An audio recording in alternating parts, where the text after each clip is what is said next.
estamos no 17º Congresso Brasileiro de Direito Notarial e de Registro e o nosso entrevistado é o desembargador Ricardo Henri Marques Dipp. Ele é paulistano, com mais de 30 anos dedicados à magistratura, lecionou nas faculdades de Direito da Universidade Católica de São Paulo, de São Bernardo, e na pós-graduação da PUC de Buenos Aires. Ele também é formado em jornalismo, atuou na área, se formou e também lecionou na Faculdade Casper Libero. E nós vamos começar a conversar sobre um tema que é interessante, é um tema da pauta, que é a questão da perda da noção de verdade. É uma coisa que nos diz muito respeito hoje em dia, né, desembargador? Bem, realmente vivemos um mundo conturbado. Surgiu um movimento cultural fortemente relativista, como se sabe, e na Itália, especialmente, um pensador do porte de Natalino Hirti, que é um pensador importante, europeu, desenvolveu-se a tese do niilismo jurídico, que se espalhou em várias partes do mundo, mas é sobretudo com essa raiz italiana que se apresenta com maior fecundidade de fundamentação. E quando se perde a noção de verdade, com ela se perde inevitavelmente a noção de bem e a noção de justo, a noção do jurídico, passando então o direito a ser um mero exercício circunstancial do mais forte, incluindo eventual poder político, poder econômico, etc. E poder físico. Nós vemos, por exemplo, em certas comunidades essa pressão física que submete todas as órbitas de possíveis direitos a esse critério, afinal de contas, ilegítimo.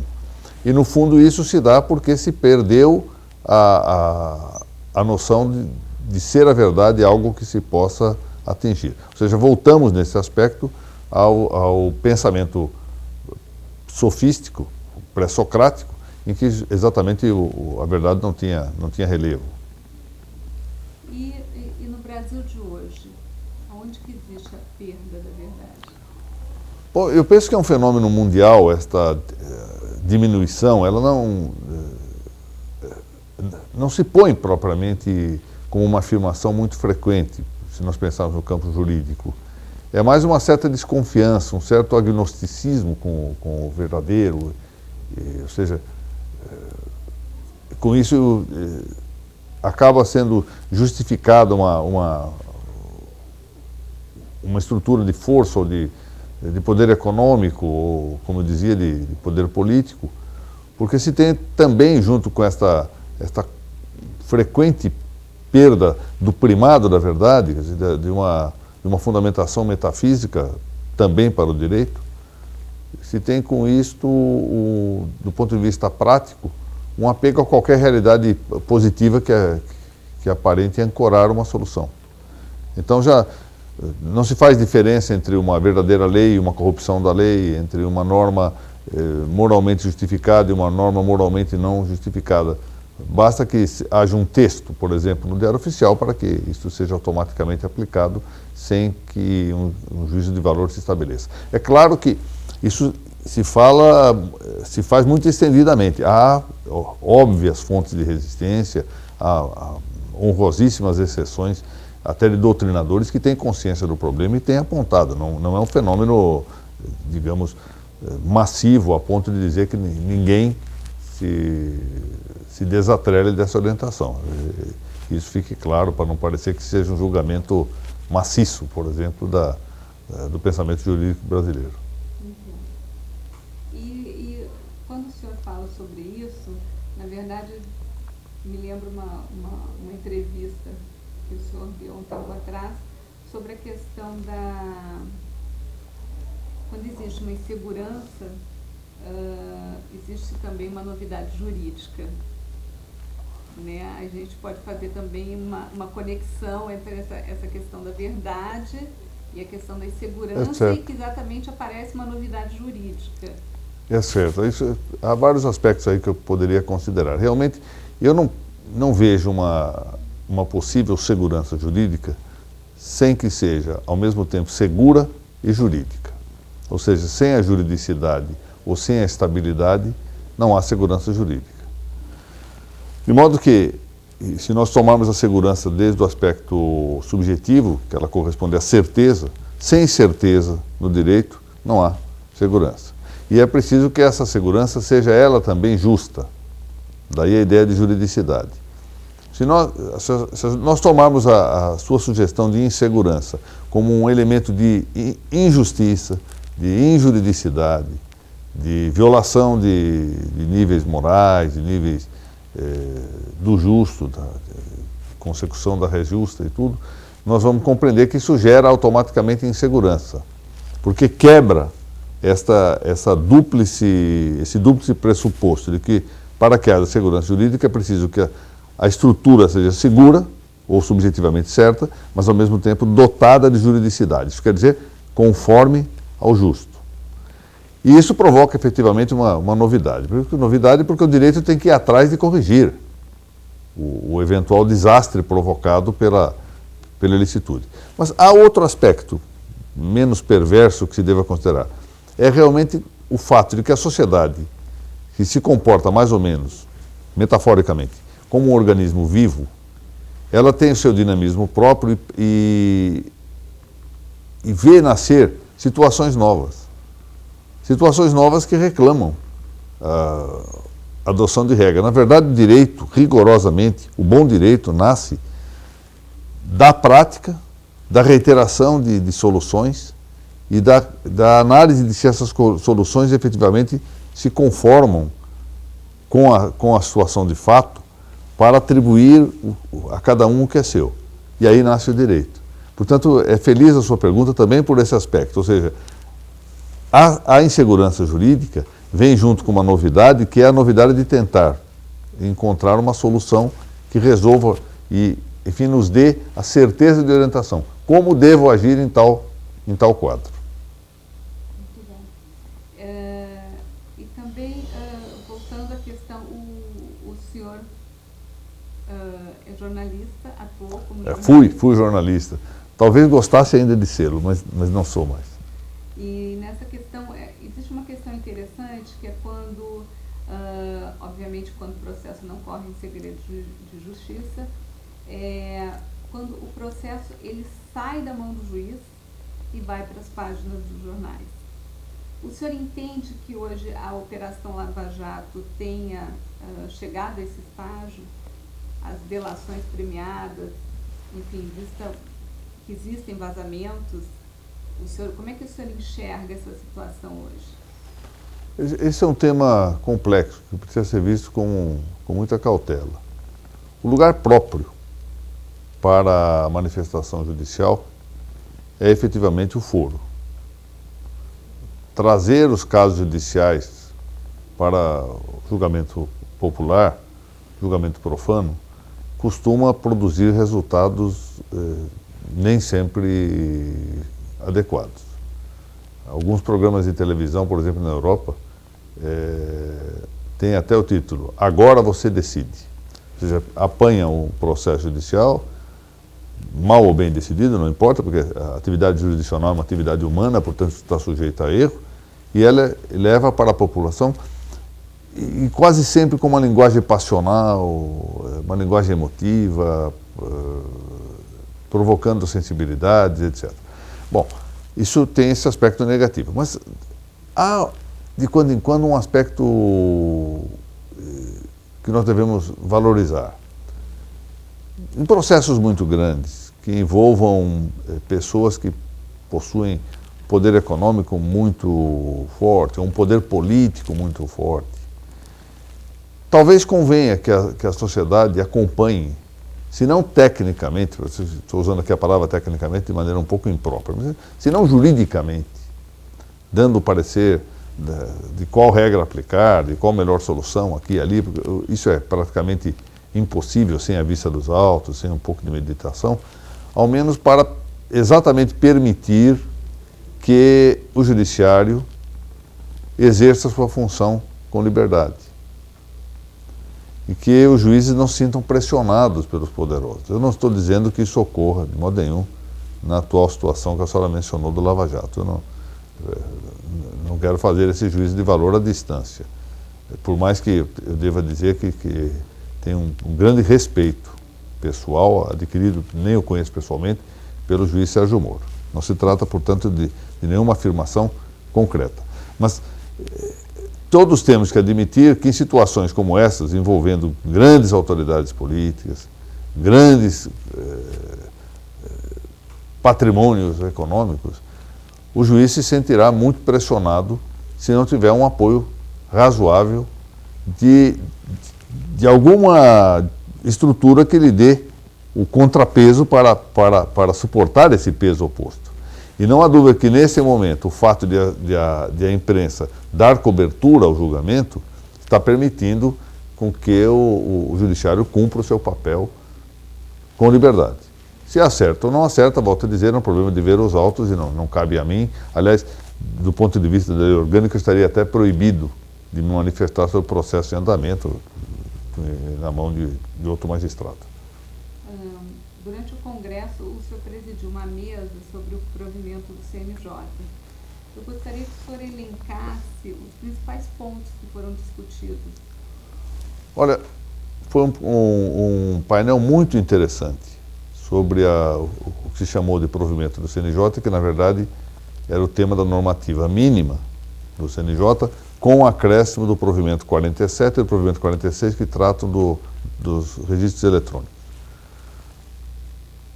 De algum modo, a tônica que me pareceu ponto de convergência entre todos foi a conveniência de que a normativa seja mínima. Aparentemente, compreendeu-se muito bem que o que a ministra Nancy Andrighi, nossa corregedora nacional, pretende elaborar é uma regulativa que exatamente ponha limites às atividades regulativas excedentes da legislação que tenha alguma vez emanado de alguma corregedoria, seja geral dos estados, seja eventualmente local, ou chamadas corregedorias permanentes. Os juízes não são dotados de competência legislativa no plano da repartição constitucional de competências. E essas normativas de serviço, código de normas, ou como se chama em São Paulo, normas de serviço da corregedoria, são frequentemente excessivas. Com ótima boa vontade, excelente intenção, disso não se pode arguir dúvida quanto a esse ponto, mas excessivas. Eu posso ter muitas ideias de como reger o país.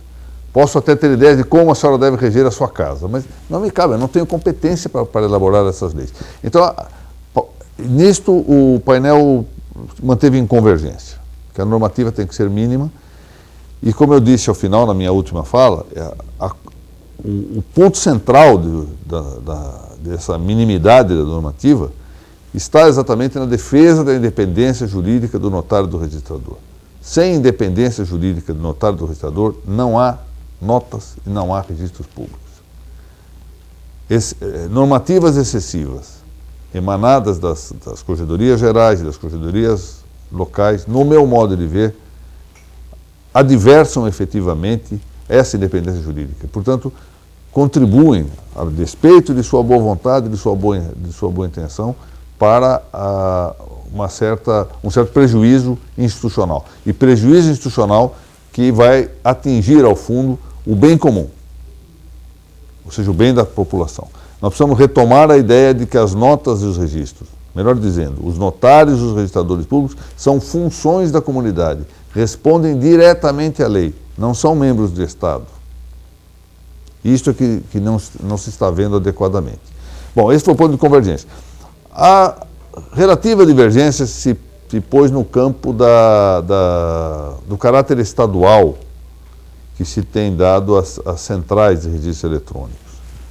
A ministra optou por esse modelo, em parte para atender ao interesse do registro civil das pessoas naturais.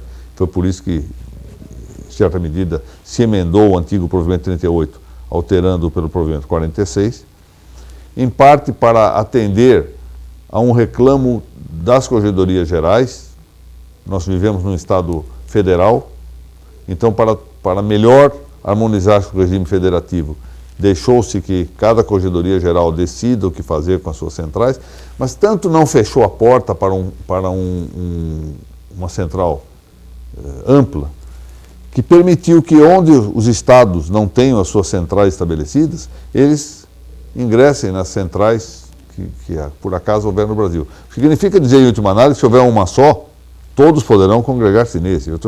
Está me parecendo que, com todo respeito, que é uma espécie de chover no molhado aí. É também preciso considerar que isto devolve a ideia de que os cartórios são os custódios dos próprios dados. O que eles devem passar para essa central de dados são alguns elementos informativos e não propriamente os dados registrados ou os dados escriturados notariados. Veja bem, pense um pouquinho na ideia do Google. O Google não tem um grande arquivo, o Google vai buscar em arquivo alheio. É mais ou menos essa ideia. Nós podemos ter uma central de espectro nacional que vai buscar a informação, em vez de criar um organismo centralizado que para mais pode, digamos, animar alguns interesses de logo tomar corpo e tomar o corpo, por assim dizer, dessa massa de dados em detrimento do atual sistema notarial e registrário, que não nasceu hoje, que é um sistema milenar, que, portanto, já está provado ao longo do tempo. Aí nós teríamos aquela história da má novidade, da novidade que vem em detrimento do que já tradicionalmente se vem realizando. Entendi. É como se o Estado ou o poder público pudesse pensar informações e não ter o domínio. Pois é, como é que nós fazemos no Google? Eu, por exemplo, tenho a grande ventura de ser corintiano. Quando eu quero ouvir notícias do Corinthians, eu coloco alguma coisa lá, falo Corinthians e coloco lá Teleco.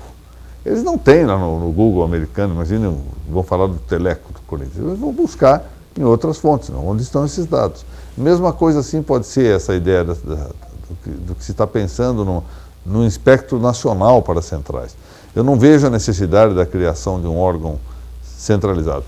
Ao contrário, essa ideia concentracionária não favorece o registro. Nós temos que, ao revés, procurar o mais possível, e desde que garantamos com isto a sustentação econômica, difundir o mais possível os cartórios.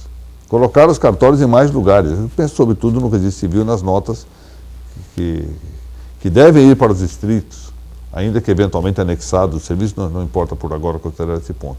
E nós vamos agora marchar em sentido contrário com o movimento centrípeto, de concentração.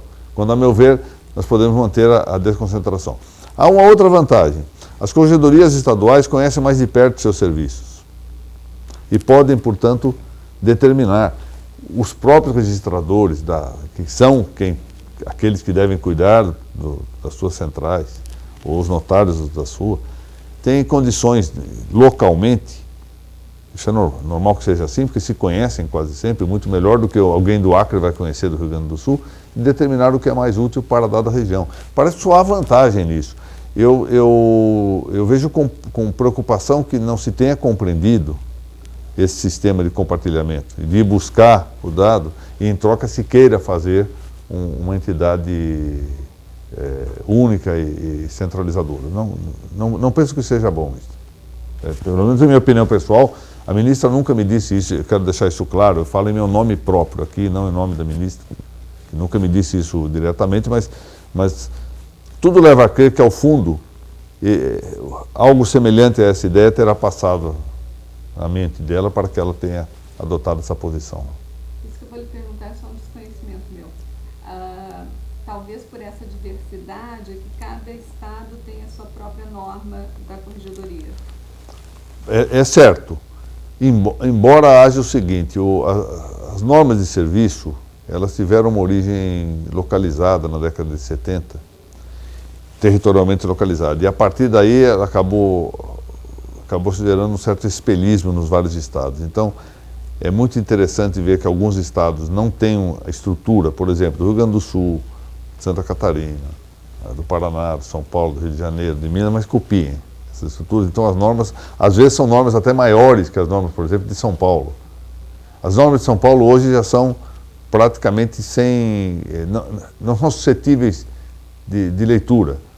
Elas são do tamanho de um catálogo telefônico.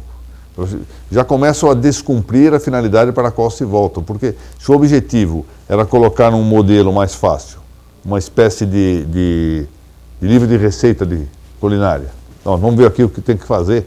Agora desapareceu isso. É mais fácil achar na lei o que tem que fazer do que procurar no volume que parece, como eu disse, um catálogo telefônico com letra do tipo 8. Eu já vi, Corpo 8. Já havia lido em algum lugar que algumas normas são replicadas em outros estados. É comum isso. É comum. Mas isso não é só lá. Eu queria dar uma coisa engraçada aqui. Uma cidade muito interessante, pequenininha, de 2.000 almas no estado de São Paulo. E eu estava julgando um caso lá sobre direito previdenciário e precisei da lei. Aí a lei não se achava em lugar nenhum, a lei local, eu mandei pedir. E aí a prefeitura disse que não podia mandar por outro meio, por meio telefônico, ia que mandar em cópia em papel, porque gastaria muito tempo para remessa por fax. E de fato chegou, era um regime próprio da Previdência Local, era uma lei com 2.000 artigos, e eles tinham 6 beneficiários no regime. Aí depois vai se descobrir, eles copiaram a lei de algum município com 1 milhão, 2 milhões de habitantes. E está lá em vigor para um regime que tem 6 pessoas só. A forma de copiar leis sem aplicação no local dos fatos. Né? Eu agradeço, desembargador, a sua participação. Nós poderíamos continuar por muito mais tempo conversando aqui na TV Cartório. E, enfim, muito obrigado. Muito obrigado por ter participado do Congresso. Eu que agradeço. Aliás, eu que gostaria de ficar mais tempo aqui conversando. Foi muito simpático isso e eu estou muito contente, efetivamente, de ter vindo participar desse congresso, ouvi coisas muito interessantes, revi gente muito inteligente, gente interessada pelo bom andamento dos trabalhos notariais dos registros. Nós temos, a gente não pode falar muito porque eles ficam muito vaidosos, mas nós temos no Brasil, nesses cartórios de notas de registros, dos melhores do mundo. Eu conheço boa parte das atividades dos cartórios aí fora e acho que poucos, se é que há algum, se comparam com os melhores nossos. Temos aqui alguns problemas, como em qualquer país temos problemas, são atividades humanas, são sujeitos a falhas, mas que beleza de organização que nós temos no Brasil. Isso dá orgulho para todos nós. Viu? E o serviço notarial completou 450 anos. Né? Pelo menos. Talvez pudéssemos até puxar um pouquinho mais e ir um pouco antes disso, segundo alguns falam. Alguns atribuem até, já leva pelo vasto caminho o primeiro livro de notas. E eu queria só dizer o seguinte, os notários têm uma responsabilidade cultural no mundo jurídico, também brasileiro, muito grande, porque eles souberam ler muito antes dos juízes. Os juízes até o século XVII, em Portugal, não precisavam ser alfabetizados. E nós tivemos aqui, às vésperas da República, 2 atos do Ministério de Dom Pedro II, exonerando 2 juízes, porque não sabiam ler. E os notários, a essa altura, já dominavam toda a arte do trivium, ou seja, a gramática, a retórica, a dialética, e portanto, prestaram um serviço imenso para a cultura jurídica brasileira. Que a origem, na verdade, eram os escribas, né? Pois é, mas a nossa origem mais próxima dos notários, está vendo? A gente ia parar e vai acabar andando. A nossa origem mais próxima está no estudo do trivium. Eu posso perder 2 minutinhos aqui? Quando o Justiniano resolveu editar lá um dos seus decretos, limitando os cursos de direito a 3 cidades, logo a de Roma fechou e sobraram 2, Constantinopla e Beirute. E aqueles que tinham vocação no Império Romano para estudar questões jurídicas e não tinham dinheiro para manter-se em Constantinopla ou Beirute, acabaram ingressando nas escolas de artes liberais. Estudavam o trivium e depois o quadrivium, e especialmente do trivium, e aqui a retórica. Então se formaram na arte da retórica. Quando foi necessário, esse pessoal ganhou grande confiança da comunidade, quando foi necessário dar alguma fé pública para alguém, o poder público, então nascente na Idade Média, vai escolher aquele que sabe escrever, aquele que já tem experiência. E quem é? É o notário. Por isso que eu digo que nós devemos muitíssimo ao notário. E o desenvolvimento brasileiro, da cultura brasileira, de toda a cultura hispânica, mas a brasileira também, é muito tributária do papel dos notários. Mas a história é interessante, né? Eu acho. Bom, muito obrigada, desembargador. Nós conversamos com o desembargador Ricardo Henri Marques Dipp, de São Paulo, e terminamos agora mais um módulo da TV Cartório da Noreg do Rio de Janeiro. Muito obrigada.